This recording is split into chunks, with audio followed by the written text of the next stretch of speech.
यमुना तीर बनता हरि जय राधा माधव जय कुंज बिहारी हरे कृष्णा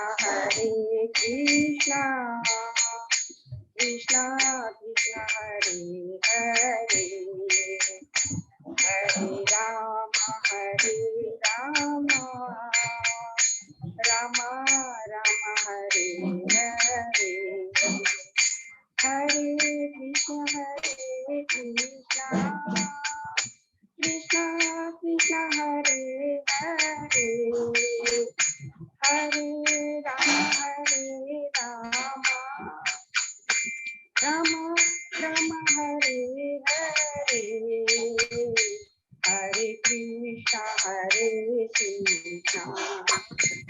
कृष्णा कृष्णा हरे हरे हरे राम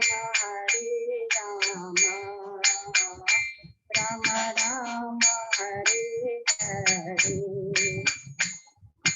गोविंद बोलो हरि गोपाल गोविंद बोलो हरि गोपाल बोलो राधा रमन हरि गोविंद बोलो राधा रमन हरि गोविंद बोलो जय राधा माधव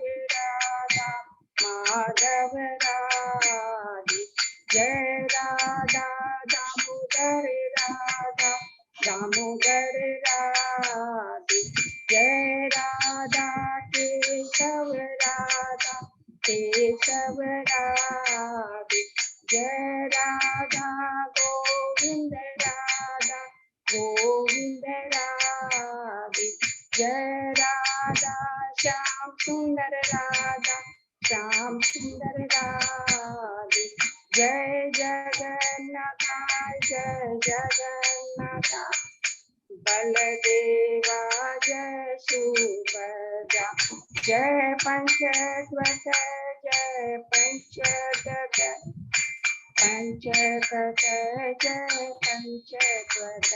निताई गौर हरि बोल हरि बोल हरि बोल हरि बोल जय जय गुरुदेव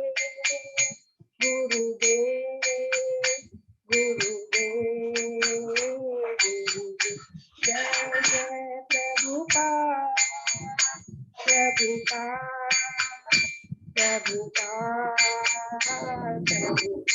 निताई गौर हरि बोल हरि बोल हरि बोल हरि बोल। नाम संकीर्तन की जय श्री हरि बोल। बहुत बहुत हरे कृष्णा जबू धन्यवाद प्रणाम। सरोजिनी रोहिणी माता जी बहुत सुंदर कीर्तन कराया। आशा करते सभी भक्तों ने बहुत अच्छे से कीर्तन किया और अजय प्रभु को हम लोग अपना आभार प्रकट करेंगे। हमेशा यहाँ बैठे हमें अलग अलग हमारे अर्चा विग्रह का दर्शन कराते हैं। याद रखेंगे ये प्राण प्रतिष्ठा अर्चा विग्रह है जो भगवान कहते हैं मुझसे अभिन्न है। तो प्रभु जी देखिए हम लोगों को कि भगवान अलग अलग रूपों में अवतार लेते विस्तार करते प्रभु जी दर्शन कराते हैं। We are really thankful to Prabhu ji. कीर्तन के पहले याद आता है कि प्रभु जी का अर्चा विग्रह नहीं आ रहा है। हरि बोल। ये देखो भक्तों की भावना होती है। हरि बोल भगवान और भक्तों के प्रति। तो अजय प्रभु के प्रति भावना भगवान की। हरि बोल बहुत सुंदर काम माता जी। तभी हम लोग मंगलाचरण करते। ओम अज्ञान तिमिरांधस्य ज्ञानांजन शलाकया चक्षुरुन्मीलितं येन तस्मै श्री गुरुवे नमः। श्री चैतन्य मनोभीष्टं स्थापितं येन भूतले स्वयं रूप कदा मह्यं ददाति स्वपदान्तिकं। वन्देऽहं श्री गुरु श्री युद्धपद कमलं श्री गुरु वैष्णवांच श्री रूपं साग्रजातं सहगना रघुनाथं वितं तं सजीवं स्वाद्वैतं सावभूतं परिजं सहितं कृष्ण चैतन्य देवं श्री राधा कृष्ण पादान सहगना ललिता श्री विशाखावितां च। नमो विष्णु पादाय कृष्ण प्रेष्ठाय भूतले श्रीमते भक्ति वेदांत स्वामिन इति नामिने। नमस्ते सारस्वती देवे गौरवाणी प्रचारिणे। निर्विशेषा शून्यवादी पाश्चात्य देश धारिणी। वंशा कल्पतरुभ्यश्च कृपा सिन्धुभ्येव च पतितानां पावनेभ्यो वैष्णवेभ्यो नमो नमः। नमो महावदान्याय कृष्ण प्रेम प्रदायते कृष्णाय कृष्ण चैतन्य नामने गौरत्विषे नमः।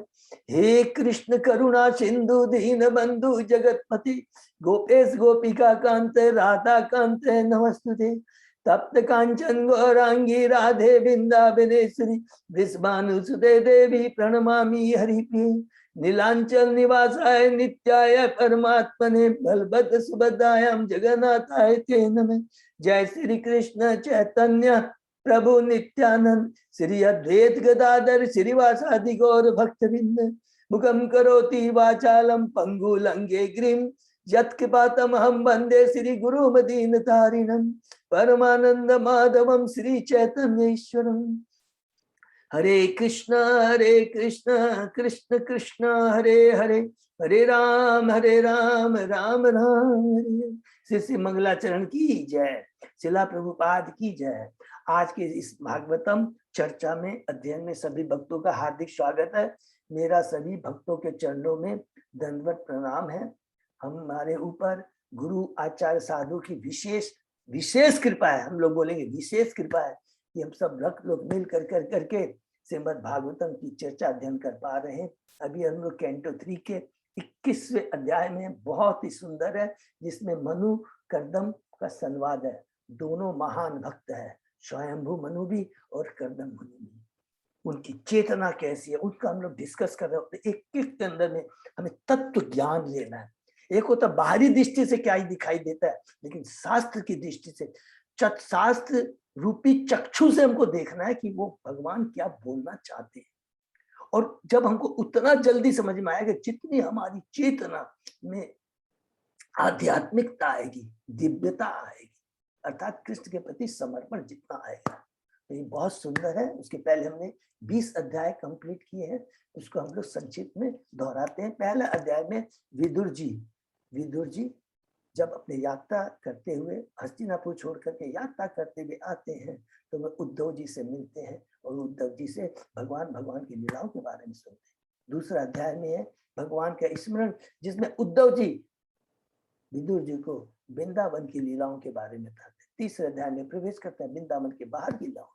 चौथे अध्याय में हम पढ़ते हैं कि किस प्रकार भगवान अपनी लीला समाप्त कर करके, उद्धव जी बताते हैं, वो सरस्वती नदी के तट पे चले जाते हैं। और उसके पहले भगवान ने उनको क्यों दिव्य ज्ञान प्रदान किया था और कहा था ये दिव्य ज्ञान मैंने अर्जुन को गीता में भी नहीं दिया, और ब्रह्मा जी को स्वयं को, जो उनके प्रथम जीव है, चतुर्थ भागवतम के माध्यम से नहीं दिया। विदुर जी तुरंत कहते हैं वो दिव्य ज्ञान मुझे के दिए। उद्धव जी उन्हें मर्यादा को ध्यान में रखते हुए मैत्रेय मुनि के पास बैठ देते हैं, जो कि हरिद्वार में गंगा नदी के तट। 5वें अध्याय में आता है कि किस प्रकार विदुर जी चौथे अध्याय में आता है कि किस प्रकार विदुर जी मैत्रेय मुनि के पास में जाते हैं। और 5वें अध्याय में जब मैत्रेय मुनि विदुर जी के पास, विदुर जी मैत्रेय मुनि के पास में जाते हैं, शीर्षक है कि मैत्रेय मुनि से, विदुर जी के मैत्रेय मुनि से वार्ता। उस वार्ता के अंदर में विदुर जी प्रश्न करते हैं, जीवों की वास्तव में कल्याण किस लिए। सेम प्रश्न करते हैं परीक्षित महाराज। याद रखेंगे ये कैंटो 2 का प्रथम अध्याय में शुरू किया था, उसमें ये कहा था कि जीव का वास्तव में कर्तव्य क्या है और अंतिम समय में जीव को क्या करना चाहिए। और यही जवाब दिया था भगवान की भक्ति। इस भौतिक जगत में वास्तव में रहते हुए भी हमें भगवान की भक्ति करनी है। भक्ति भोगने के लिए नहीं बना है, वास्तव में अपनी गलती जो की है उसका निवारण करके पुनः अपने धाम जाना है। उसके बाद में विदुर जी पूछते हैं भगवान की सृष्टि के बारे में बताइए, जो कि दिव्य है, बहुत दिव्य है। कार्बन दक्षाय विष्णु से किस प्रकार 23 तत्वों की उत्पत्ति हुई और उसमें किस प्रकार शेष देवता भगवान से प्रार्थना करते हैं। 6वें अध्याय में प्रवेश करते हैं विश्व रूप की सृष्टि, जिसके अंदर में हमने पढ़ा कि भगवान अपनी विवश शक्ति भेजते हैं और किस प्रकार 23 एलिमेंट की अमलगमेशन एक दूसरे से मिल करके विश्व रूप की सृष्टि होती है। एक नहीं, असंख्य ब्रह्मांड।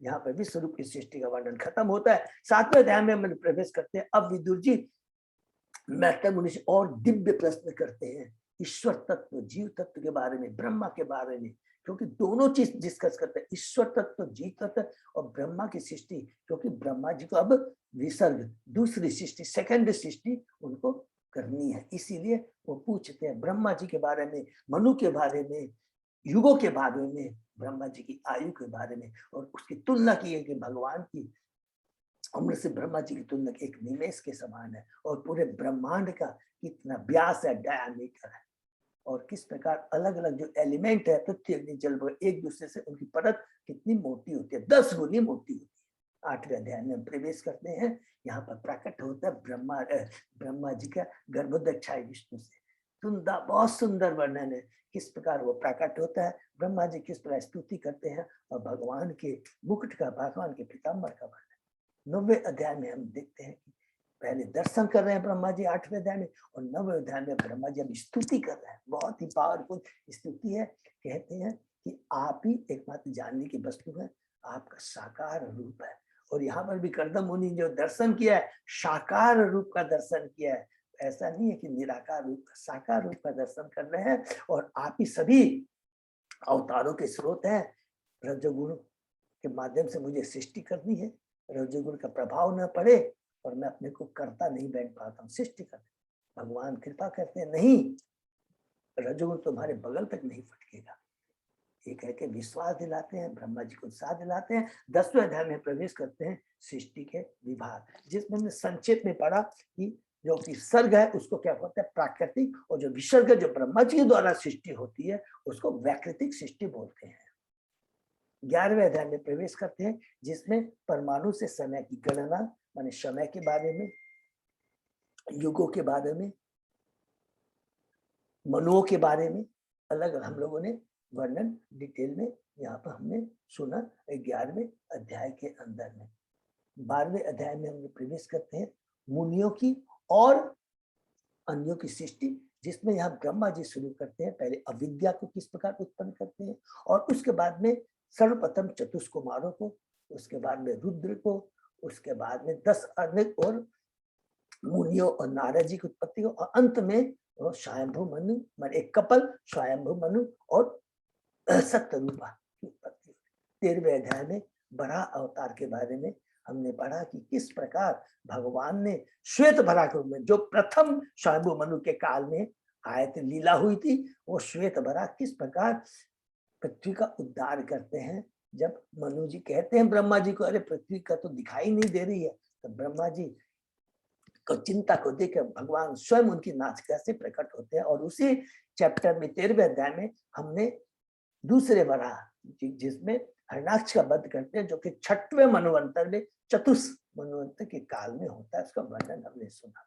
14वें अध्याय में हमने पढ़ा कि किस प्रकार संध्या समय में दीति से, कश्यप और दीति से दो असुरों, दीति को गर्भ में 2 असुर आते हैं, और किस प्रकार दीति पश्चाताप करती है, और कश्यप मुनि चूंकि महान योगी है, भगवान के भक्त है, उनको आश्वासन दिलाते हैं, गलती हो गई है, कोई बात नहीं, तुमने पश्चाताप किया है, तुम्हारे पुत्र ब्राह्मणों के साप से नहीं बल्कि भगवान द्वारा स्वयं उनका उद्धार होगा।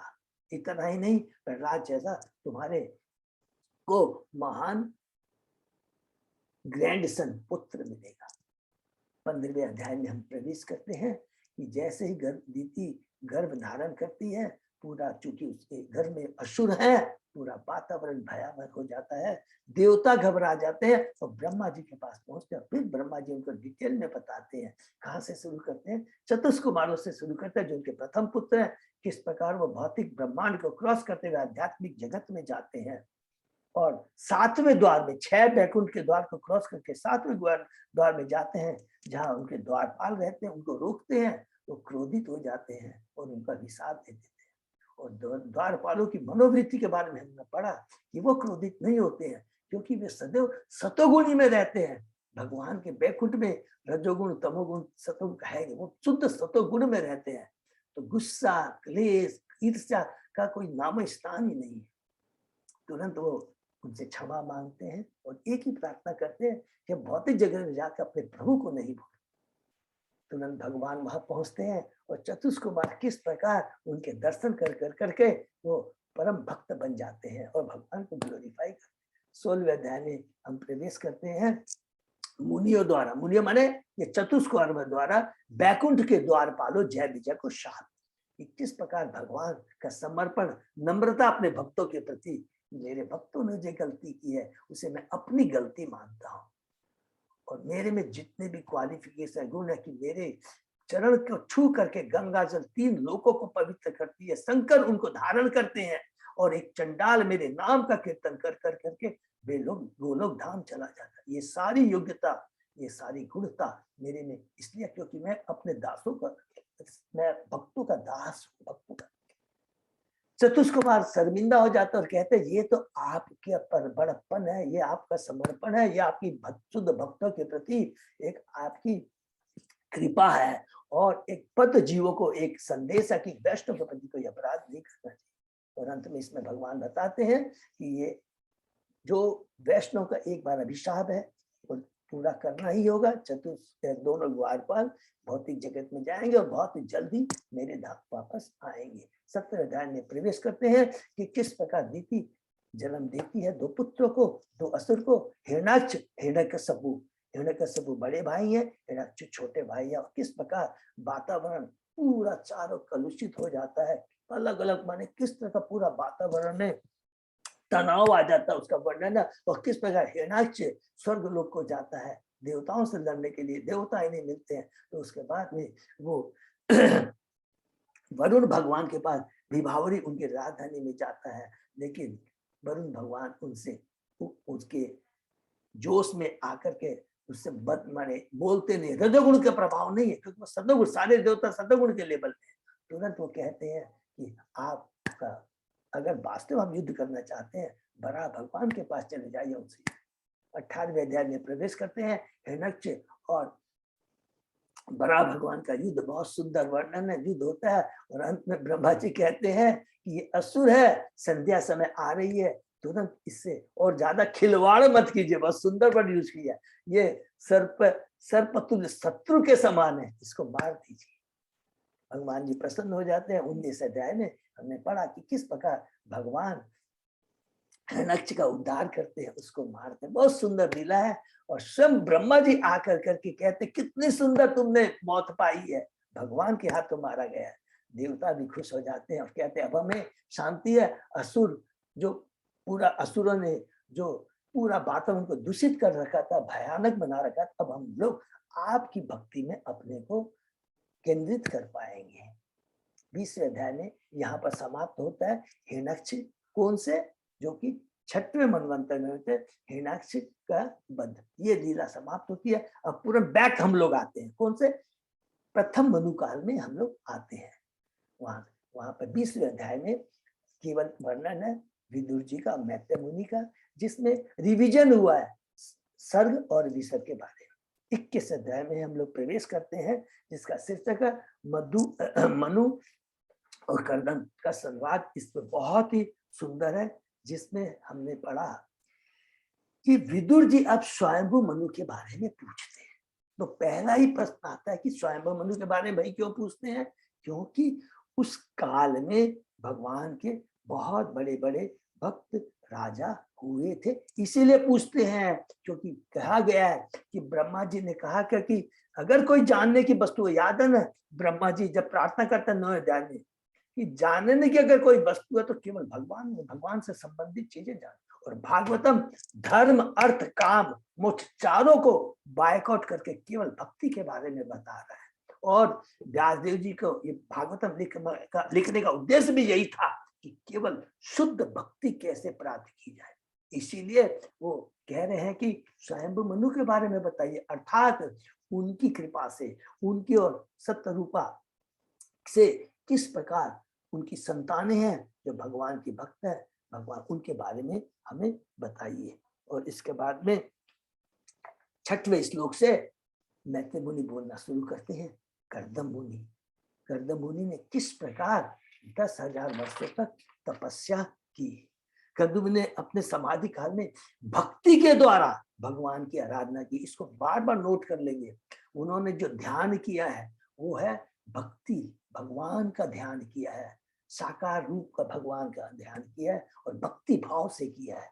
बिना भक्ति के भगवान कृपा नहीं करते, इसको याद रखेंगे। और कहा कि वास्तविक सफलता तो भगवान श्री कृष्ण के चरण कमलों में समर्पण होने से मिलती है। भक्ति कैसी होनी चाहिए इस कलयुग में? प्रत्यक्ष होनी चाहिए, अर्थात हरिनाम का कीर्तन, श्रवण कीर्तन स्मरण करना चाहिए। जो योग ध्यान योग है, ज्ञान योग इस कलयुग में संभव भी नहीं है, और उस तरह के हमारे पास में वातावरण, आयु कुछ भी नहीं है। उसके बाद में हमने पढ़ा कि कर्दम मुनि की भक्ति से भगवान प्रसन्न होकर करके उन्हें अपने दिव्य रूप का दर्शन देते हैं। वो नित्य आनंदमय तथा शाश्वत है। ऐसा नहीं कि उन्होंने कोई काल्पनिक रूप देखा था। बार बार भगवान यहाँ पर प्रभुपाद जी बहुत चिंतित रहते हैं हम बद्ध जीवों के लिए। ध्यान में रखते हमारे बद्ध जीवों की चेतना कैसी होगी उसको ध्यान में रखते बार बार प्रभुपाद जी याद दिलाते जाते हैं कि कर्दम ने भगवान के नित्य आनंदमय दिव्य स्वरूप को देखा है। और वो रूप कैसा है? सूर्य के समान तेजमय है, और भगवान कमल कुमुदियों की माला पहने हुए हैं, पीला वस्त्र पहने हुए हैं, उनके हाथ में शंख चक्र गदा पद्म है, और उनके चित्वन क्या है, मुख क्या है? इतना सुंदर चित्वन है, हंसी है, जिसका एक बार दर्शन करने से सारी दुश्चिंताएं खत्म हो जाती है। उसके बाद में हमने कल जो पढ़ा बहुत ही सुंदर है कि अब कर्दम मुनि ने श्री साक्षात भगवान का दर्शन किया तो वे प्रथम प्रसन्न हुए क्योंकि उनकी दिव्य इच्छा पूर्ण हुई। तो ये एक वर्ड याद करके नोट, उनकी दिव्य इच्छा क्या थी? इसमें ये श्लोक के अंदर में लिखा हुआ है, उनकी कोई भौतिक इच्छा नहीं थी। तो जब भी एक शुद्ध भक्त होता है, भक्ति करता है, भगवान के पास जाता है, उसकी दिव्य इच्छा होती है। दिव्य इच्छा होती है वो इच्छा जो भगवान का आदेश होता है। हमेशा दिव्य इच्छा का मतलब भक्ता कि भगवान के आदेश, और भौतिक इच्छा का मतलब हो गया अपनी तुष्टि करना, और दिव्य इच्छा का मतलब हो गया भगवान की तुष्टि करना, भगवान के आदेश का पालन करना। इस श्लोक में लिखा है दिव्य इच्छा पूर्ण हुई। वे भगवान के चरण कमलों में नमस्कार करते हुए पृथ्वी पर लेट गए, हाथ जोड़कर उनकी स्तुति की। प्रभुपाद जी कहते हैं भगवान के साकार रूप का साक्षात्कारी योग की सर्वोच्च सिद्धि मानी जाती है। यदि कोई योगपति से भगवान का साक्षात्कार दर्शन करना चाहता है किंतु उसके साथ साथ भौतिक शक्ति प्राप्त करने की इच्छा करता है तो उसकी प्रगति रुक जाती है, और सच में पूछा जाए, कठोर शब्द में बोला जाए तो वो वास्तव में पाखंडी है। जहां भगवान की भक्ति की बात वहां भौतिक अपनी इच्छा की बात कहां से आ जाती है? कर्दम मुनि ने कहा आप समस्त सत्यों के आधार हैं, आपके साकार रूप दिव्य रूप का दर्शन करने से मेरी इच्छा पूरी हो गई। प्रभुपाद जी कहते हैं भक्त के लिए इंद्रियों की सार्थकता भगवान की सेवा में। ये जो इंद्रिया है ये वास्तव में इसका सदुपयोग है कब है? जब वो भगवान की सेवा में लगे। भौतिकता में लिप्त इंद्रियों को भगवान की सेवा में लगाना और सभी प्रकार के उपाधि में बद्ध जीवन से मुक्त होकर भगवान की सेवा में अपने को अनुरुक्त करना ही वास्तव में भक्ति और भक्ति योग कहलाती है।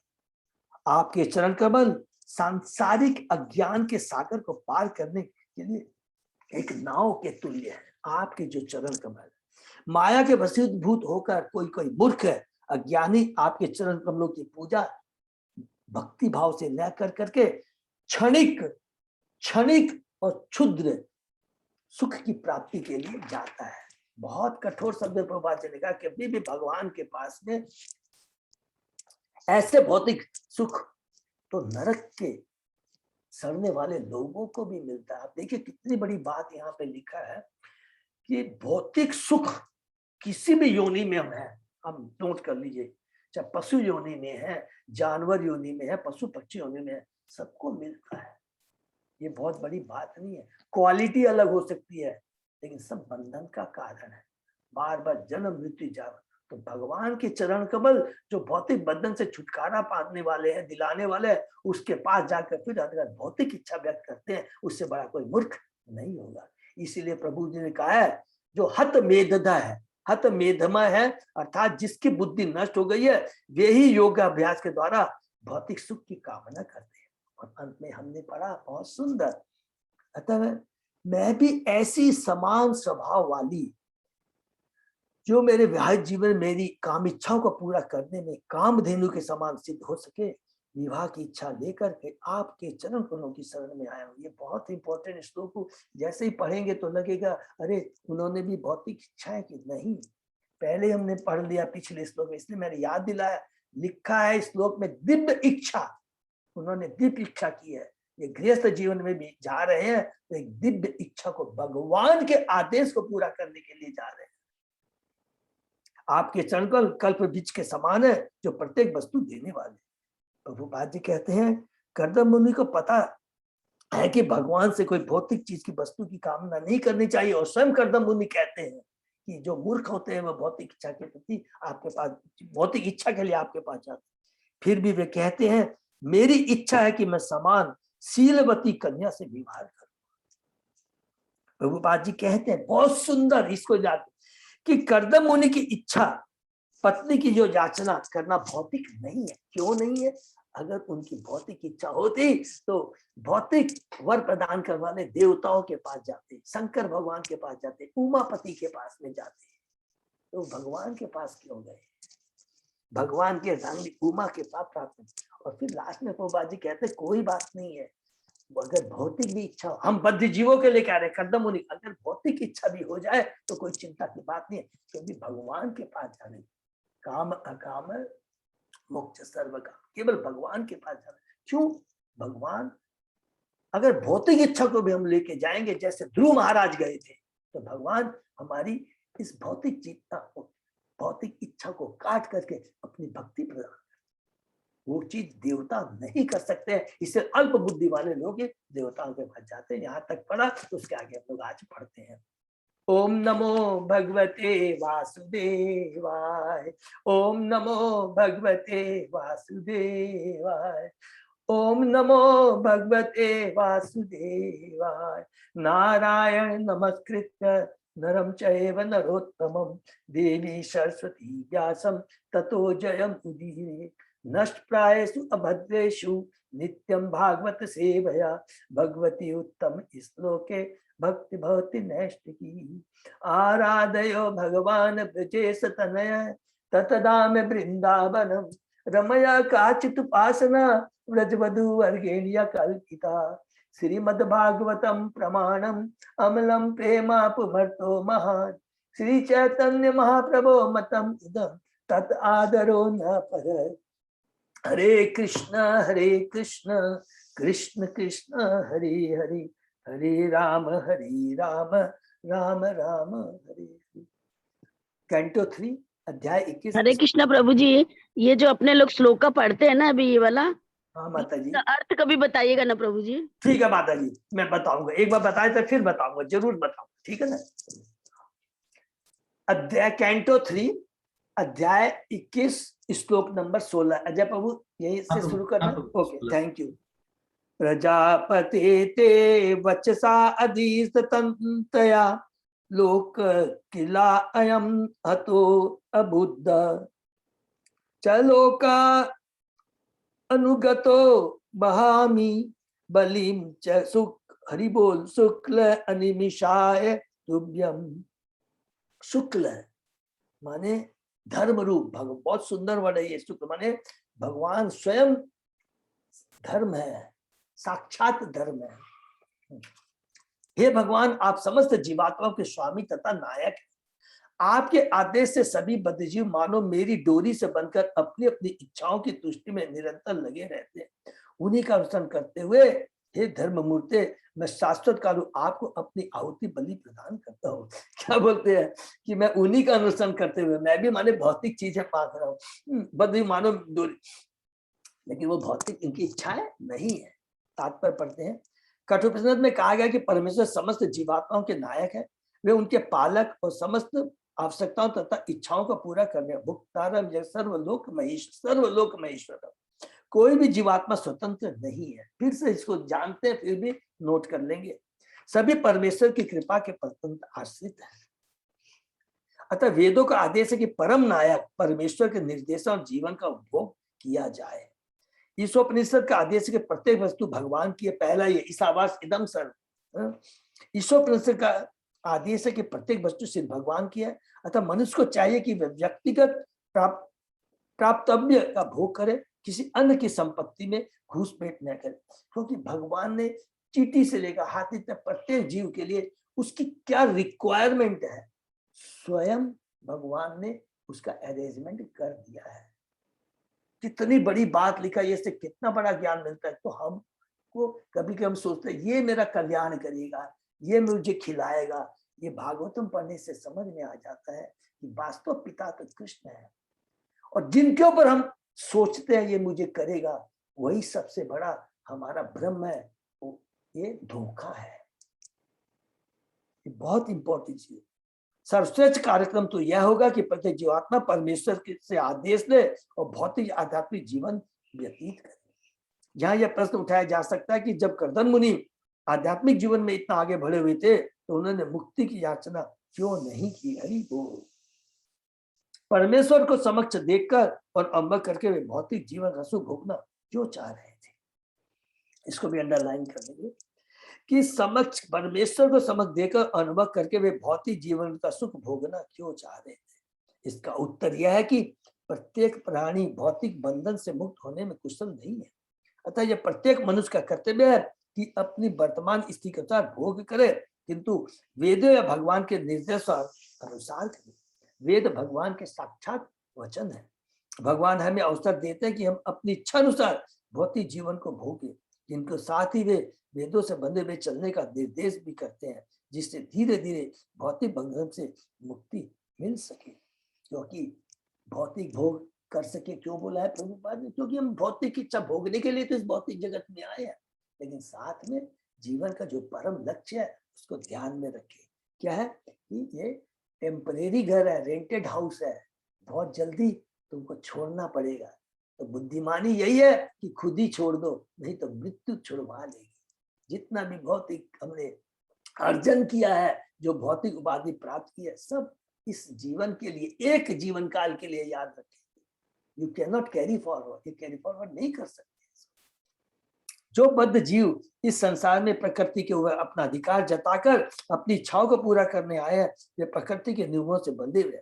सर्वोत्तम मार्ग यही है कि वैदिक नियमों का पालन किया जाए, इससे मुक्ति प्राप्त में सरलता होगी। कर्दम मुनि भगवान को शुक्ल कह के संबोधित करते हैं, जिसका अर्थ है धर्म का नायक। हरि बोल। साक्षात भगवान धर्म है। जो पवित्र है उन्हें चाहिए कि वे धर्म के नियमों का पालन करें। और धर्म क्या है? एक ही सनातन धर्म, भगवान के आदेश का पालन करना, क्योंकि ऐसे नियम भगवान ने स्वयं बनाए हैं। कोई धर्म को बना नहीं सकता। ये बहुत इंपॉर्टेंट बात है। कोई भी धर्म को बना नहीं सकता, मनुष्य के नहीं है। ये हम जो सो कॉल्ड धर्म बोलते हैं, वास्तव में धर्म नहीं है, ये फेथ है। फेथ है, गीता में हमने पढ़ा, जो हमेशा चेंज होता रहता है। लेकिन जो शाश्वत धर्म है, जो जीव का, वो कभी भी सनातन है, वो कभी भी चेंज नहीं होता, और वह है भगवान की सेवा करना, भगवान के आदेश का पालन करना। धर्म का अर्थ ही है भगवान के आदेश का नियम। भगवद गीता में भगवान कहते हैं धर्म का अर्थ है उनका शरणागत होना। अतः मनुष्य को चाहिए कि वैदिक नियमों का पालन करे और परमेश्वर को आत्मसमर्पण करे, क्योंकि मनुष्य जीवन में सिद्धि का परम लक्ष्य यही है। हरि बोल। मनुष्य को पवित्रता का जीवन बिताना चाहिए, धार्मिक विधि विधानों का पालन करना चाहिए, ब्याह करना चाहिए और आत्मबोध के उच्च पद को प्राप्त करने के लिए शांति पूर्वक रहना चाहिए। हरि बोल। प्रभुपाद जी कहते हैं गृहस्थ जीवन में बिताना चाहिए, लेकिन वो कौन सा गृहस्थ जीवन जो कर्दम मुनि करने जा रहे हैं भगवान के प्राप्ति की? उनकी इच्छा भौतिक इच्छा नहीं है, दिव्य इच्छा है, जो आगे पढ़ने से हमें समझ में आ जाएगा। प्रभु जी, तो भौतिक जीवन का भी भोग करना चाहिए, भगवान बोल रहे हैं। माता जी, भगवान ने ये कहा है कि आप इस भौतिक जगत में आए हो, ठीक है। आपको भौतिक जीवन का मतलब है कि जितने भी आपको भौतिक शरीर, आपने कौन सा शरीर धारण किया माता जी? भौतिक शरीर ना। तो उस भौतिक शरीर के लिए कुछ आवश्यकताएं हैं ना। अगर हम आध्यात्मिक जगत में होते तो भगवान ये बात नहीं बोलते। भौतिक शरीर हमने धारण किया तो उस देखिए हर चीज के प्रति धर्म है। भौतिक शरीर है, भौतिक शरीर के पालन के लिए जो मिनिमम आवश्यकताएं उसको देना है। बहुत सूक्ष्म ज्ञान है। और किस लिए देना है? जिससे कि इस भौतिक शरीर को हम आध्यात्मिक लक्ष्य प्राप्त करने में लगा सके। भगवान की सेवा में लगा सके। ठीक है ना माता जी? ठीक है प्रभु। भगवान ने गीता में तो ये भी तो कहा, स्वधर्म परित्यज्य मामे को, मेरे शरण में आ जाओ। सारे हाँ, लास्ट में हाँ, तो कहा है ना का प्रभु जी। यस माता जी, बिल्कुल ठीक है। ठीक है ना? लोकान च लोक अनुगतान पशुंच हित्वा सीताते चरण आतपत्रम परस्परम त्वत् गुणवाद सिद्धो पीयूष निर्यापित देह धर्म।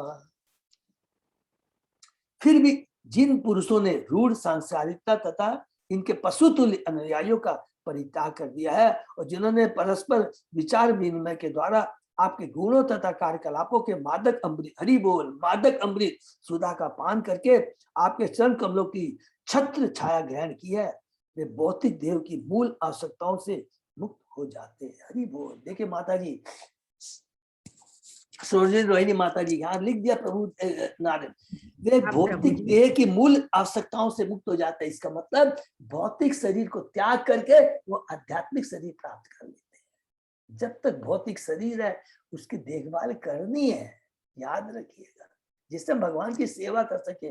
इसलिए कभी भी ये नहीं दिखाना चाहिए नहीं मेरी है।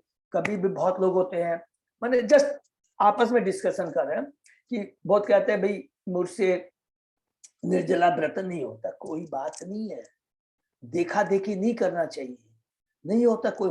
अगर हम निर्जला व्रत कर रहे हैं, मन में बार बार कैसे जल्दी से पानी मिल जाए, चेतना तो खाली उसी में लगी हुई है और भगवान की भक्ति नहीं होती। नहीं, शरीर को ध्यान रखना, लेकिन तुष्टि के हिसाब से नहीं। भावना क्या नहीं चाहिए, मेरा शरीर ये कृष्णा ठीक रहे जिससे मैं आपकी भक्ति कर सकूं। ठीक है ना? हाँ। कर्दम मुनि विवाहित जीवन की आवश्यकता का वर्णन करने के बाद इस बात पर बल देते हैं कि जो लोग भौतिक इंद्रिय सुख में लिप्त रहते हैं उनके लिए विवाह तथा अन्य सामाजिक कार्य रूल घिसे पिटे नियम है। पशु जीवन के नियम देखिए बहुत सुंदर ढंग से स्टेप बाय प्रभुपाद जी बता रहे हैं। दो चीज बता रहे हैं। गृहस्थ जीवन स्पेशली इस कलयुग के लिए बहुत जरूरी है, क्योंकि वातावरण कलुषित है। इसलिए अगर वास्तव में भोगना चाहते हो तो कम से कम नियम के अनुसार ब्रह्म शादी कर करके एक पत्नी हो, आप भोगो, कोई बात नहीं। ये तो हो गई भौतिकता के लेवल पे, लेकिन उसके बाद में आध्यात्मिक दृष्टि क्या होनी चाहिए, जो आध्यात्मिक है। नहीं, गृहस्थ जीवन में मेरे आने का उद्देश्य है, कर्दम मुनि का गृहस्थ जीवन में का उद्देश्य क्या है, भगवान का आदेश है। क्या आदेश है? कृष्णमय संतान इस भौतिक जगत में दो, जो कि बद्ध जीवों को, उन मूर्खों को कृष्ण भावना भावित बना सके। तो बताइए, ये दिव्य इच्छा हुई, भगवान की इच्छा हुई, अपनी भौतिक इच्छा हुई, दोनों में अंतर है। अगर खुद भी भोग बनना चाहते उसके भी नियम है, कुत्ते बिल्ली की तरह नहीं रहना है, एक नियम से शादी करना है, उससे आपसे चलना है। हर चीज को एक चीज को ध्यान में रखना है। किंतु जो इस भौतिक जगत इन रूढ़ कार्यकलापों रूढ़ियों को त्याग कर दिव्य कृष्ण भक्ति में अपने को लगाता है, वह सामाजिक रूढ़ियों से छूट जाता है। बद्ध जीव तो माया या शाश्वत काल, भूत, वर्तमान तथा भविष्य के वश में रहता है, किंतु जो ही वह कृष्ण भक्ति में अपने को लगाता है, जो ही वह भूत तथा वर्तमान तथा सीमाओं को लांघकर आत्मा के शाश्वत कार्यकलापों में स्थित हो जाता है। हरि बोल। भौतिक जीवन के सुखों व भोग के लिए मनुष्य को वैदिक आदेश के साथ चलना पड़ता है, किंतु जिन्होंने भगवान की भक्ति करनी स्वीकार कर ली है, वे इस भौतिक जगत किसी प्रकार के विधि विधान से भयभीत नहीं होते। जिनको भगवान की भक्ति नहीं है, भौतिक जगत में भी रहना है, तो नियम का पालन करना है। वर्ण आश्रम हमने उन्हें बहुत डिटेल, और जितने भी वेदों में बताया गया है, फिर से हम लोग एक ही चीज को रिपीट कर रहे हैं कि वेदों में बताया गया है कि भौतिक जीवन, गृहस्थ जीवन कैसे बिताना चाहिए। 25 साल तक ब्रह्मचर्य, फिर गृहस्थ, वानप्रस्थ, फिर संन्यास, ये बताया गया नियम। ये यदि हम नहीं पालेंगे तो भगवान से कभी जुड़ ही नहीं सकता। भले भक्ति अभी मत कीजिए, कम से कम ये नियम तो पालन कीजिए। सभ्य मनुष्य तो बनिए। जब तक सभ्य मनुष्य नहीं बनेंगे, सात्विकता कहाँ से आएगी? तमोगुणी रह जाएंगे, रजोगुणी रह जाएंगे। उसके बाद में यदि हमारे में एक नियम का पालन करते हैं, तब भी कहते हैं कि धीरे धीरे धीरे हम सात्विक लेवल पे आएंगे और भगवान के बारे में स्वयं जिज्ञासा करेंगे। लेकिन हम जैसे भगवान की बहुत बड़ी कृपा है, असीम कृपा है कि हमारे अभी जितने यंग डिवोटीज वगैरह है, शुरू से ही देखिए घर में शुरू से छोटे छोटे बच्चे हरिनाम का कीर्तन शुरू कर दिए, ठीक है ना। ऐसे भक्त भौतिक कार्यक्रम की रूढ़ियों की परवाह नहीं करते, वे निर्भीक होकर भगवान की शरण ग्रहण करते हैं, जो जन्म मरण के चक्र रूपी धूप के लिए छाते का काम करती है। हरि बोल, कितनी बढ़िया बात ली है। जो निर्भीक होकर भगवान की शरण ग्रहण करते हैं और जन्म मरण के चक्र रूपी धूप के लिए छाते का काम करती है। हरि बोल। जिस प्रकार धूप है तो उसमें हम लोग छाता को टान लेते हैं, जिस प्रकार बरसात होती है उस समय छाते को टान लेते हैं, और जो भौतिक जगत के कष्ट है इससे दूर पाने के लिए भगवान के नाम रूपी, भगवान के चरण रूपी छाते की दरकार होती है, ठीक है ना। भौतिक अस्तित्व में एक शरीर से दूसरे शरीर में आत्मा का निरंतर स्थानांतरण दुख का कारण है। बद्ध जीवन का यह भौतिक अस्तित्व ही संसार है। कोई व्यक्ति अच्छा कार्य करके अत्यंत सुंदर भौतिक परिस्थिति में जन्म ग्रहण कर सकता है, किंतु जिस पराक्रम के अनुसार जन्म तथा मृत्यु होती है वह भीषण अग्नि के समान है। श्री विश्वनाथ चक्रवर्ती ठाकुर ने अपने गुरु की प्रार्थना में इसका वर्णन किया है। संसार अर्थात जन्म मरण का चक्र वन की अग्नि के सदृश है। वन की अग्नि लकड़ियों के घर्षण से स्वतः लगती है, किसी को प्रयास नहीं करना पड़ता, और उसे न तो कोई दयावान पुरुष न ही अग्नि विभाग बुझा सकता है। वह तो तभी बुझ सकती है जब बादलों के मूसलाधार वर्षा हो। भगवान के नाम रूपी कृपा, भगवान की कृपा रूपी बरसात मूसलाधार हो, तभी वह बुझ सकती है। नहीं तो इस भौतिक जगत में आज हम लोग बैठे, कोई भी यहाँ पर एक चीज बता सकता है जो हमें भौतिक जगत से छुटकारा दिला सकता है, हमारी तुष्टि पूरी कर सकता है। कभी इच्छाएं पूरी नहीं होती है, बल्कि जितना और इसमें हम प्रवेश करके उतनी और इच्छाएं, भौतिक इच्छाएं बढ़ती चली जाती है। बादल की उपमा गुरु की कृपा से दी गई है। हरि बोल। भगवान और गुरु की कृपा, गुरु की कृपा से भगवान का अनुग्रह रूपी बादल लाया जाता है, तभी कृष्ण भावनित की वर्षा होने पर संसार की अग्नि बुझाई जा सकती है। इसकी भी व्याख्या की गई है। रूढ़बद्ध जीवन से मुक्ति पाने के लिए मनुष्य को भगवान के चरण कमलों की शरण उसी प्रकार से नहीं जिस प्रकार निर्विशेषवादी ग्रहण करते हैं। ये भी बहुत इंपॉर्टेंट है, याद रखें। वरन भगवान का जप और उनके कार्यकलापों का श्रवण करते हुए ग्रहण करनी चाहिए, तभी सांसारिक कर्मों एवं बंधनों से मुक्त हुआ जा सकता है। यहाँ पर यह संतुति की गई कि मनुष्य को चाहिए कि वह इस संसार के बद्ध जीवन और तथाकथित सभ्य पुरुषों की संगति का परित्याग कर दे। तथाकथित, देखिए तथाकथित सभ्य पुरुषों, तथाकथित सभ्य पुरुषों की संगति का परित्याग कर दे, जो शिष्ट रूप से केवल खाने सोने संभोग तथा रक्षा करने का घिसापटी जीवन बिता रहे। अर्थात मीन वो तथाकथित भौतिक दृष्टि से तथाकथित सभ्य पुरुष हो सकते हैं, लेकिन आध्यात्मिक दृष्टि से वो असुर है, पशुर के समान है। क्योंकि भगवान भागवतम में दो ही वर्णन किया प्रभुपाद का, सुर और असुर। जो भगवान से जुड़ा लोगों को भगवान से जोड़ता है वो सुर है, और जो भगवान से अपने को नहीं जोड़ रखा है और भगवान से दूसरों को जोड़ने में मदद नहीं करता वो असुर है। सिंपल। इसका मतलब वो तथाकथित सभ्य मनुष्य, अर्थात वास्तव में वो सभ्य मनुष्य नहीं है, क्योंकि मनुष्य बनी सभ्य मनुष्य वही है आध्यात्मिक दृष्टि से जो अपने आश्रित को ये बता दे कि जीवन का उद्देश्य क्या है और भगवान से कैसे जुड़ा जाए। ठीक है ना। भगवान की महिमा का कीर्तन तथा श्रवण यहाँ पर तत् गुणवाद सिद्धू के रूप में वर्णित है। भगवान की लीलाओं का कीर्तन तथा श्रवण करके ही मनुष्य इस संसार की मादकता को भूल सकता है, वो झूठी मादकता को। नेक्स्ट, न ते अजराक्ष भ्रमी आयुषाम त्रयोदशा अरम त्रिशतम षष्टि पर्व सटने में अनंत छदिया त्रिदाभि कराल स्रोतो जगता आच्छादित धावत।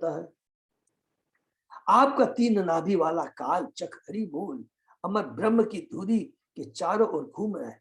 इसमें 13 तीलियां, अरे 360 जोड़ 6 परिधियां तथा उन पर लक्षित अनंत पत्तियां पत्थर है।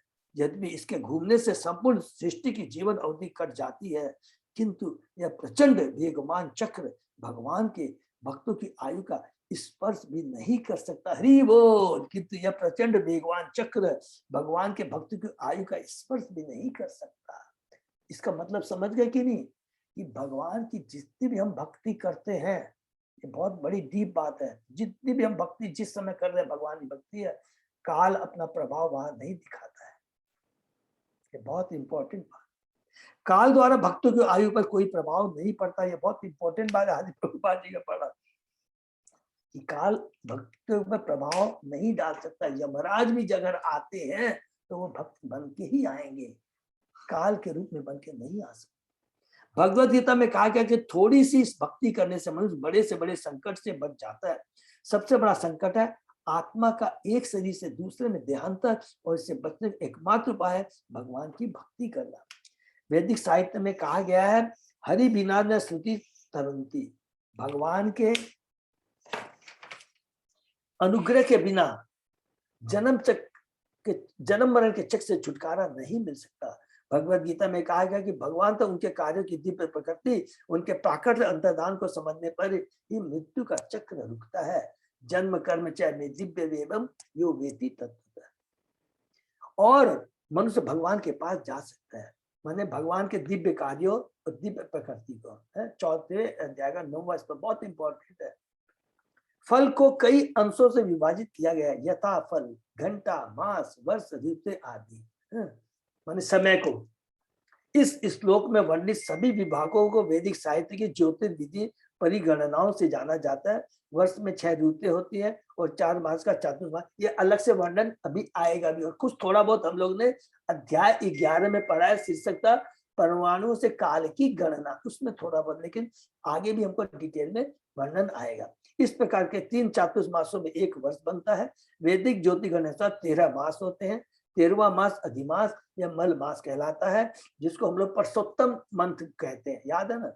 और प्रत्येक 3 वर्ष बाद जुड़ता रहता है, किंतु यह काल भक्तों की आयु को छू नहीं सकता। एक अन्य श्लोक में कहा गया है कि उदय तथा होने के समय सूर्य समस्त जीवात्माओं का प्राण हर लेता है, किंतु जो भक्ति में लिप्त रहते हैं उनके प्राण नहीं ले सकता। यहाँ पर काल की तुलना एक विशाल चक्र से की गई है, जिसमें दिन के रूप में 360 जोड़, माने एक साल में जो 360 दिन होते हैं, ऋतुओं के रूप में 6 परिधियां तथा क्षणों के रूप में असंख्य पत्थर लगे हैं। यह नित्य ब्रह्मा की धूलि में घूमता रहता है। देखिए कितनी इंपॉर्टेंट बात है, इसको हमेशा नोट कर लेंगे कि एक एक जो समय काल हमारी आयु को हर रहा है, लेकिन जो भगवान की भक्ति करता है वह वो वाला काल उसको हर नहीं रहा है। इसका मतलब हमको भक्ति का और समय मिल रहा है भगवान की भक्ति करने का।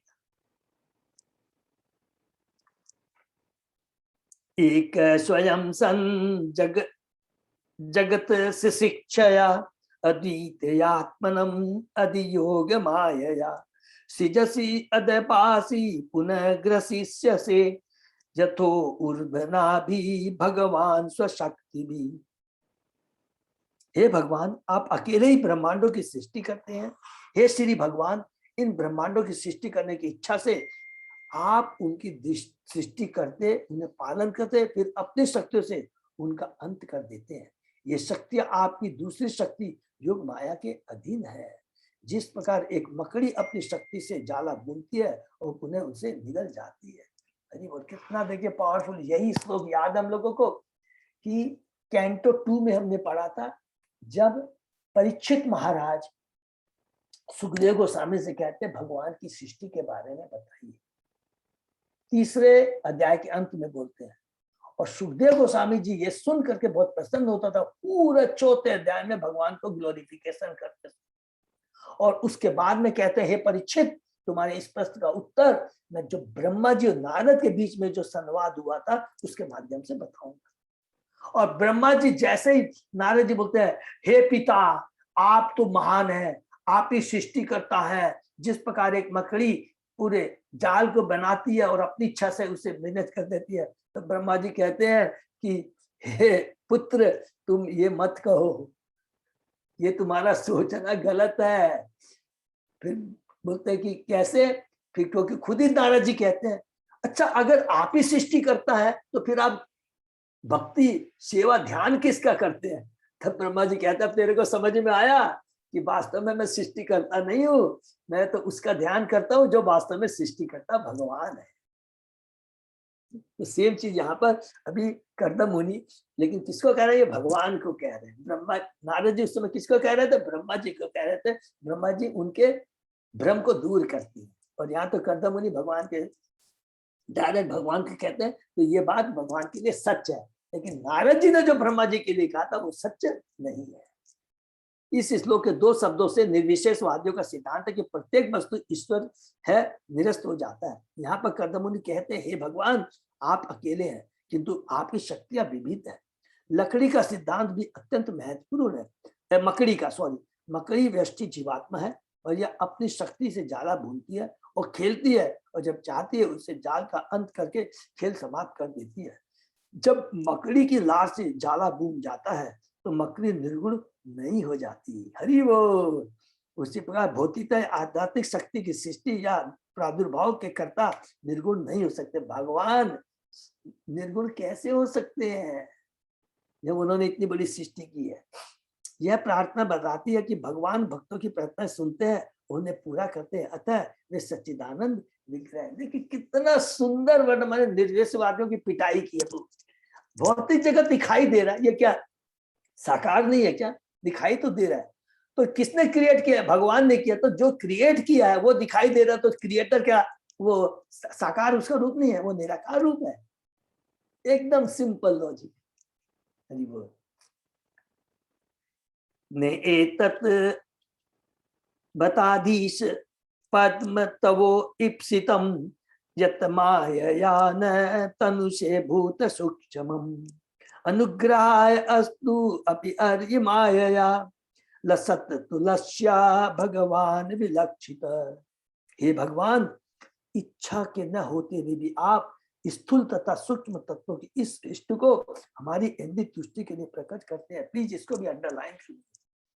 इच्छा के न होते हुए भगवान कभी नहीं चाहते कि मेरा जीव आध्यात्मिक इस भौतिक जगत में जाए, उसके लिए मेरे को इस भौतिक जगत की सृष्टि करनी पड़ी है, उसमें वो सड़े नहीं चाहते। लेकिन भगवान को हम वक्त अपनी इंद्रिय तुष्टि चाहते हैं, उनको करना पड़ता है। कहा है, ये हमेशा याद रखेंगे कि कई बार हम लोगों से लोग प्रश्न करेंगे, अरे भगवान तो पिता है, तो फिर क्यों सृष्टि करते, क्यों भौतिक जगत में डालते हैं?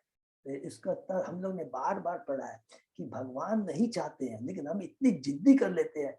माँ कभी भी नहीं चाहती कि उसका बेटा बीमार है और बाहर में जाकर बरसात में भीगे, लेकिन जब वो जिद्दी कर लेता है तो कभी कभी माँ को करना। उसी भगवान बड़े तकलीफ विथ हैवी हार्ट, बड़े दुख के साथ इस बद्रीजी को भौतिक जगत में भेजते हैं।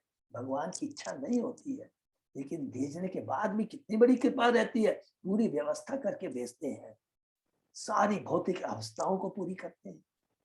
परमात्मा के रूप में स्वयं हृदय में आते हैं, गुरु के रूप में हमें बाहर में चित्त गुरु और बाह्य गुरु को भेजते हैं। इतना ही नहीं, स्वयं वो साकार रूप में अवतार लेते हैं, अलग अलग अपने रूप में अवतार लेकर के हमारे पर कृपा करते हैं। आपकी अहेतु की कृपा हमें प्राप्त हो, क्योंकि आप अपने नित्य रूप में तुलसी दल की माला से विभूषित होकर हमारे समक्ष प्रकट हुए। नित्य रूप में बार बार इस श्लोक में आया कि भगवान का ये काल्पनिक नित्य रूप शाश्वत रूप है। नित्य रूप माने ये जो भी भगवान के असंख्य रूप है, अलग अलग लीलाओं में, असंख्य ब्रह्मांड में अलग अलग समय पर जब भी भगवान आते हैं, जो भी रूप लेके आते हैं, हम याद रखेंगे जो कि रिपीट है, वो नित्य रूप है, वो शाश्वत रूप है। और वो शाश्वत रूप असंख्य ब्रह्मांड में भगवान अवतार लेते हैं, प्रकट होकर लीला करते रहते हैं। जहां यह स्पष्ट उल्लेख के भौतिक जगत की सृष्टि परमेश्वर की निजी इच्छा से नहीं, बल्कि उनकी बहिरंगा शक्ति के द्वारा होती है, क्योंकि जीवात्मा है, उनका भोग करना चाहती है। भगवान क्या करेंगे? यह संसार उन लोगों के लिए नहीं बनाया गया जो इंद्रिय तृप्ति का सुख नहीं उठाना चाहते, जो निरंतर दिव्य प्रेमा भक्ति में व्यस्त रहते हैं और जो श्री कृष्ण के भक्त। हरि बोल। तो ये कितना भगवान ने कहा कि मैं केवल भौतिक जो भोग उनके लिए भौतिक संसार है, लेकिन जो भगवान की भक्ति कह रहे हैं तो भौतिक जगत में रहते हुए भी हमें उनको बोलना चाहिए कि वो भौतिक जगत में 3 गुणों से मुक्त है। आज हम हृदय से भगवान की भक्ति कर रहे हैं, और अगर भौतिक इच्छाएं देखिए हैं, लेकिन जैसे जैसे भगवान की भक्ति में हमारी प्रगाढ़ता आती जाएगी तो भौतिक जगत के प्रति आसक्ति, भौतिक चीजों के प्रति आसक्ति, भौतिक पदों के प्रति आसक्ति हमारी धीरे धीरे कम होती चली जाएगी। और उस समय हम अपने को क्या बोल सकते हैं, बिना निर्भय के, कि हम भौतिक चीजों के प्रति हमारी आसक्ति कम हो रही है और भगवान के प्रति आसक्ति हमारी बढ़ रही है। और यही जीवन का लक्ष्य है। उनके लिए तो आध्यात्मिक जगत निरंतर विद्यमान है, जिसे वे भोग सकते हैं। भागवत में अन्यत्र कहा गया कि जिन लोगों ने सिर्फ भगवान के चरण कमलों की संख्यान कर लिया, उनके लिए संसार व्यर्थ है। चूंकि यह संसार पद पद में संकट से पूर्ण है, अतः यह भक्तों के निमित्त न होकर उन जीवात्माओं के लिए जो अपने बल पर भौतिक शक्ति को वश में रखना चाहते हैं। श्री कृष्ण इतने दयालु हैं कि इंद्रिय सुख चाहने वालों के लिए उन्होंने पृथक जगत की सृष्टि की है, फिर भी वे अपने सगुण रूप में प्रकट होते हैं। भगवान अनिच्छा पूर्वक इस भौतिक जगत की सृष्टि करते हैं, किंतु वे या तो स्वयं साकार होकर अवतार लेते हैं या अपने किसी विश्वास पात्र को या फिर वेद व्यास जैसे विश्वसनीय लेखक को उपदेश देने के लिए भेजते हैं। प्रभुपाद जैसे भक्तों को यहाँ पर हम पर कृपा करने के लिए भेजते हैं। वे भगवद गीता में स्वयं उपदेश देते हैं। सृष्टि के साथ साथ यह प्रचार कार्य भी चलता रहता है, जिससे इस संसार में सड़ रही पथ भ्रष्ट जीवात्माएं भगवान के धाम पहुंचकर उनकी शरण ग्रहण कर दे। इसलिए भगवद गीता का अंतिम उद्देश्य है इस संसार के सारे बनावटी कार्यों को त्याग कर मेरी शरण में आओ। सर्व धर्मान परित्यज्य मामेकम शरणं, मैं समस्त बंधनों से तुम्हारी रक्षा करूंगा। हरि बोल। ये स्वयं प्रभुपाद जी भगवान के इस श्लोक को याद दिलाते। अर्थात ये भौतिक जगत में हम आए भी हैं तो हमको दुख नहीं करना है। मनुष्य शरीर प्राप्त करके इसका महत्व समझ करके भक्तों के बीच रह करके भगवान की भक्ति कर रहे हैं, तो ये कहेंगे कि हमने जो गलती की है उसका निवारण हो चुका है, इसमें कोई घबराने की बात नहीं है। क्यों निवारण हो चुका है? क्योंकि हमारी जो है लाइन पटरी पे आ चुकी है और धीरे भले जिस 100% ये हमारी पटरी हमेशा भगवान के धाम में ही जाके रुकेगी। हो सकता है इस जगत में हो सकता है कि इस जीवन में नहीं हो सके, लेकिन 110% है। देखिए अगले जीवन में भी भक्त के घर में ही जन्म मिलेगा। 6वें अध्याय में भगवान ने क्या दिया, 41-42 श्लोक में क्या दिया, जिसकी भक्ति कैसी भी हो उसको भगवान की भक्ति भगवान के घर में भक्तों का सौर अवश्य मिलेगा। तो ये अभी तक की हमारे ऊपर भगवान की बहुत बड़ी कृपा है। ठीक है प्रभु। अजय प्रभु, ये वाला एक श्लोक और करना है। कर सकते हैं प्रभु, ये तात्पर्य तो बड़ा है इसका, हालांकि तो कल करते हैं प्रभु। कल कीजिए तो ठीक, कल करता हूँ। अनाउंसमेंट। बहुत धन्यवाद सब भक्तों को। और ये कर्दम मुनि के माध्यम से बहुत सुंदर हमें एक ही चीज ज्ञान प्राप्त हुआ है। कर्दम मुनि गृहस्थ जीवन बिताने जा रहे हैं। गृहस्थ जीवन इस कलयुग के लिए बहुत बड़ा वरदान है, नोट कर लेंगे। लेकिन गृहस्थ जीवन का उद्देश्य जरूर जान लेना है। कलयुग में प्रभुपाद जी ने कहा है माताओं के लिए तो स्पेशली क्या है, दे मस्ट मैरी, वो जरूर शादी करें। और उन्होंने कभी भी इनकरेज नहीं किया है कि जिसको गृहस्थ जीवन इस कलयुग में वातावरण इतना गंदा है जरूर उनको शादी, लेकिन उनका लक्ष्य मालूम होना चाहिए। लक्ष्य क्या है कि एक हो सकता है बहुत आपस में बात कर रहे हैं कि ब्रह्मचारी है, लेकिन वो अगर जीवन कृष्णमय जीवन नहीं बिता सकता है, हो सकता है कि वो गोलोक धाम जाने में देरी हो जाए, लेकिन एक ब्रह्मचारी पूरे वर्णाश्रम के नियम को पालन करते हुए अपनी चेतना को स्थिर करते हुए भगवान की भक्ति करता है, भक्ति में प्रचार कार्य में मदद करता है, वो उसके पहले गोलोक धाम जा सकता है। अमरीश महाराज को देखिए, पृथु महाराज को देखिए। ये तो कर्दम मुनि का जो हम आगे पढ़ने जाएंगे वो भगवान के महान भक्त हैं। भगवान के आदेश से वो गृहस्थ जीवन में आ रहे हैं और उस गृहस्थ जीवन में आने का उद्देश्य है कि इस बद्ध जीव, इस भौतिक जगत के लिए कृष्णमय संतान को उत्पन्न करना, देना। जो इस संसार के जो बद्ध जीव है, बंधे हुए भौतिकता में फंसे हुए हैं, खाओ पियो मुझ में फंसे, उनको कृष्ण का संदेश देकर के उनका कल्याण कर सके। वो तो ऑलरेडी मुक्त पुरुष है कर्दम मुनि, ऑलरेडी भगवान के शुद्ध भक्त है।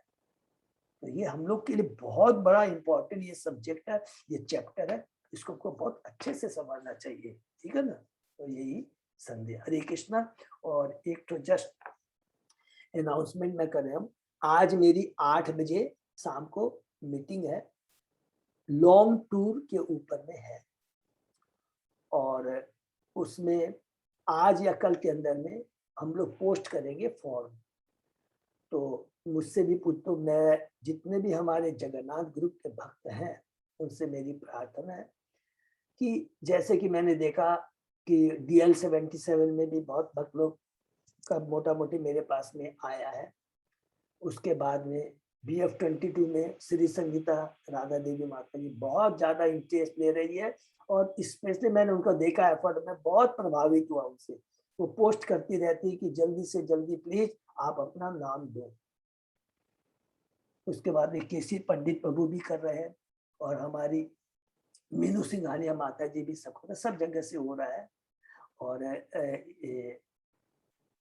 क्या नाम है, बांगुर ग्रुप से अजय प्रभु, मेरे पास में अभी कोई फीडबैक, आपके पास प्लीज कोई फीडबैक आया तो मेरे को आप जरूर बताएंगे, है? बहुत जरूर, क्योंकि उसी हिसाब से रूम बुक किए गए हैं, है?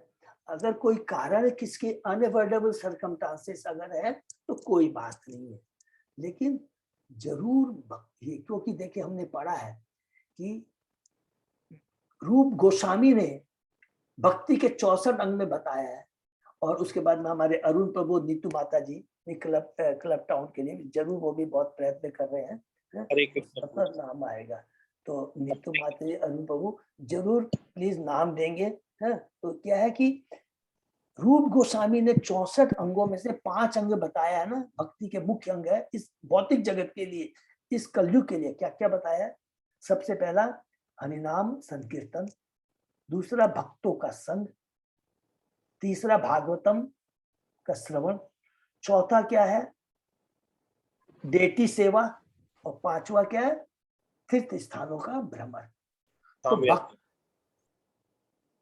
तो भक्तों का संग और तीर्थ दर्शन ये प्रभुपाद जी ने बनाया हुआ बहुत जरूरी है, हम लोग को जरूर जाना चाहिए। तीर्थ स्थान में जाने का उद्देश्य भी पड़ा है कि भक्तों का हमें संग मिल सके, जिससे हमारी भक्ति और प्रगाढ़ हो सके, इसके लिए हमें बहुत जरूरी है, और इसी प्रयास करें।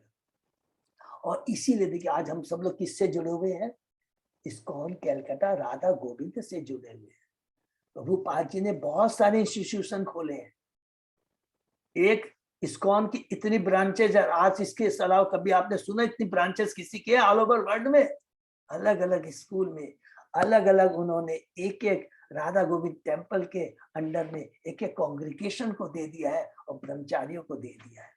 ये हमारा कितनी बड़ी हमारे ऊपर कृपा है, इसका हमें पूरा पूरा लाभ उठाना है, समझे कि नहीं।